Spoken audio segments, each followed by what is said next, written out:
Mary Shelley, only 18 years old when she penned her masterpiece, published her novel Frankenstein on January 1st, 1818.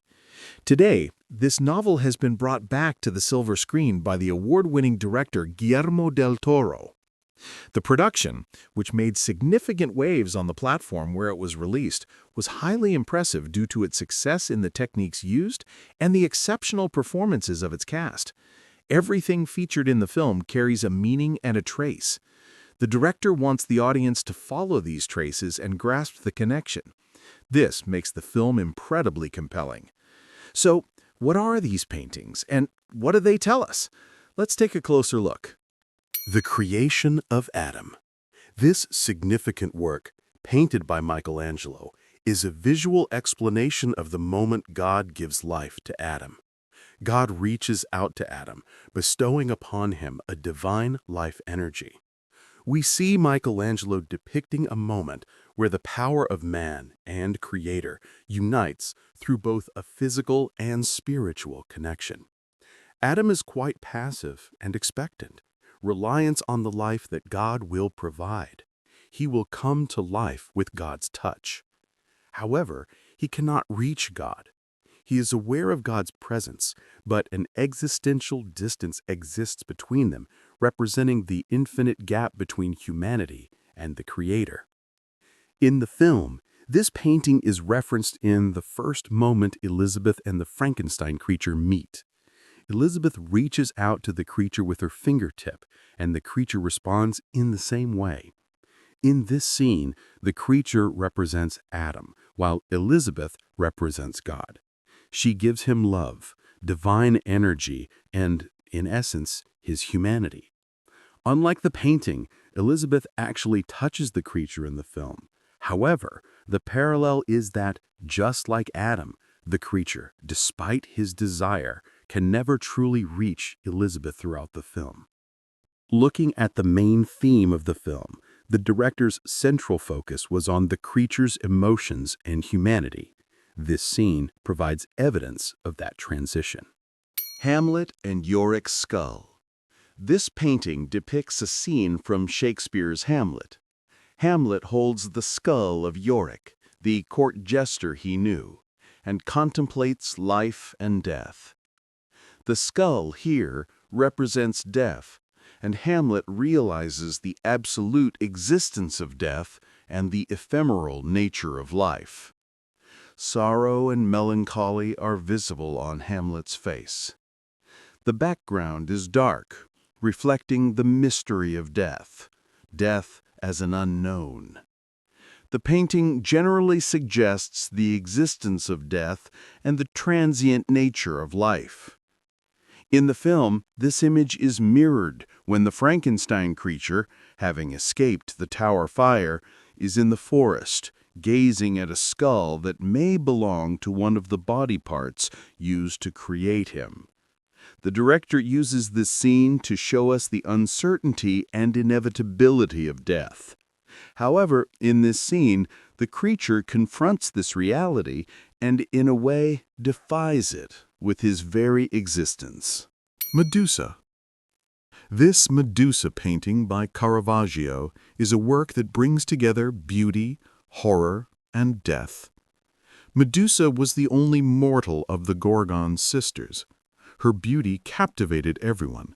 She was even considered more beautiful than Athena. Athena grew jealous of these claims, even though Medusa was devotedly loyal to her. Poseidon was one of those drawn to Medusa. Unable to contain his interest, he was with Medusa in Athena's temple. When Athena learned of this, she unleashed all her rage and fury on Medusa. She turned Medusa's hair into living snakes and cursed her eyes to turn anyone who looked upon them to stone. Not content with this, she placed a reward for her death, commissioning Perseus to kill Medusa. Perseus decapitated Medusa while she slept, and Caravaggio captured this moment on his canvas to immortalize it. For Caravaggio, this work was painted less as a mythological narrative and more as a moment of human shock. Caravaggio successfully conveys the fine line between death and life through Medusa's facial expressions, capturing the moment a person confronts that terror. The Medusa painting featured in the film provides hints about the story's narrative. Perseus creates a shift in the mythological order by killing Medusa, as her children by Poseidon, Pegasus, and Chrysaor emerge from her neck.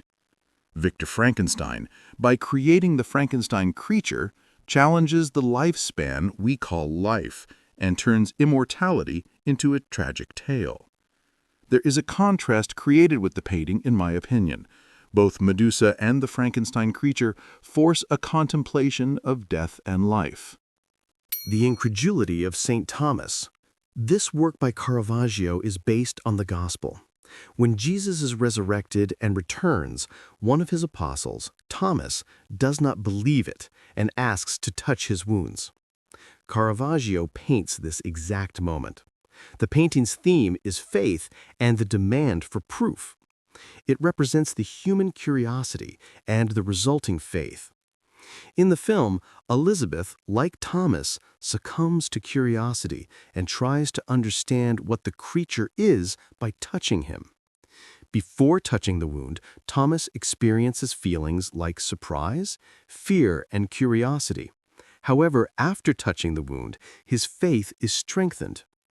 Elizabeth experiences similar emotions to Thomas. Before touching him, she approaches him with curiosity. After touching him, she begins to feel love and compassion for him because she has seen the truth. She starts seeing him as a human rather than a creature. When she touches him, blood stains her hands, and she realizes the creature is capable of feeling pain. If I were to analyze this scene by combining the creation of Adam with the incredulity of Saint Thomas, I would conclude that the act of touching is, in fact, a confrontation. Vanitas. The word vanitas comes from Latin, meaning emptiness, transience, nothingness. These paintings therefore underline the fleeting nature of the world and the existence of death. The objects in the paintings symbolically convey meaning. For example, books symbolize wisdom, jewelry, wealth, and wine, pleasure. A snuffed candle, a wilted rose, or skull represents mortality and the end of life. These paintings remind us that all the beautiful things we experience in the world will one day come to an end. Vanitas paintings show us the transient nature of life and suggest that we should live this life correctly.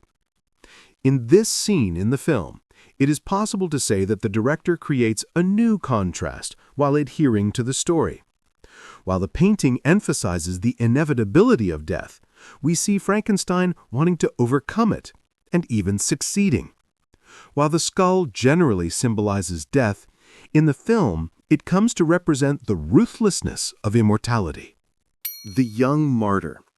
This painting by the French artist Delaroche depicts the dead body of a girl murdered for her Christian faith. This death is presented not as a tragedy, but as a submission. The painter presents this death as a spiritual devotion. The girl's dead body is painted peacefully because, according to the artist, her pain has subsided and she has fallen asleep. She has found peace after death. In the painting, the young girl is killed for her religious beliefs. In the film, Elizabeth is killed due to Victor's cruelty and jealousy. Both deaths are reflected to the audience as a form of finding peace. Wreck in the Sea of Ice. This painting by Caspar David Friedrich shows how utterly helpless man is against nature. The fragmented ship on the icebergs illustrates the impact and superiority of nature over humanity. The painting conveys the loneliness of man who has lost control to the viewer. In general, the painting addresses the confrontation with death and helplessness. The opening of the film also features a scene resembling this painting. The primary things the director wants to convey in this scene are loneliness, confrontation with death, and helplessness. With a single shot, he gives us a sense of the film's spirit. It helps us foresee the theme and subject of the film. The ship and the people are trapped and alone due to the harshness of nature. Just like Frankenstein's creature, the creature is rejected by society and is alone. However, in the film, he's portrayed in a profoundly human way. For this reason, he empathizes with the ship and the people on board and ultimately saves them from this hell. Empress Elizabeth of Austria, also known as Sisi, was one of the most beautiful women of her time. It could be said that, like any empress, she appeared to lead a wonderful life from the outside. However, her life was one woven with deep melancholy and loneliness in the background. The portrait depicts a woman who is elegant, flawless, and idealized, the expectations of the environment from an empress, one might say. Yet looking at Elizabeth's personality, it does not take long to realize that these are merely pretenses. The empress was actually a woman who loved to travel and was devoted to her freedom. She tragically lost her life to an assassination. The director's primary reason for portraying Elizabeth in the film like Empress Elizabeth of Austria is, of course, the shared melancholy and loneliness experienced in the background. Looking at both the painting and the scene, both women possess a flawless appearance. However, the feeling of not being understood lies beneath the surface. Both are gazing into the distance, filled with expectation. The director clearly presents the similarity between the two women who have lost control of their own lives, establishing a single theme for both: the idealized woman's inability to have a say in her own life. Las Meninas, another striking artistic reference in the film, is Diego Velázquez's Las Meninas, considered one of the most analyzed paintings in Western art history. The inclusion of Diego Velázquez's Las Meninas likely focuses on the complex figure standing silhouetted in the distant open doorway.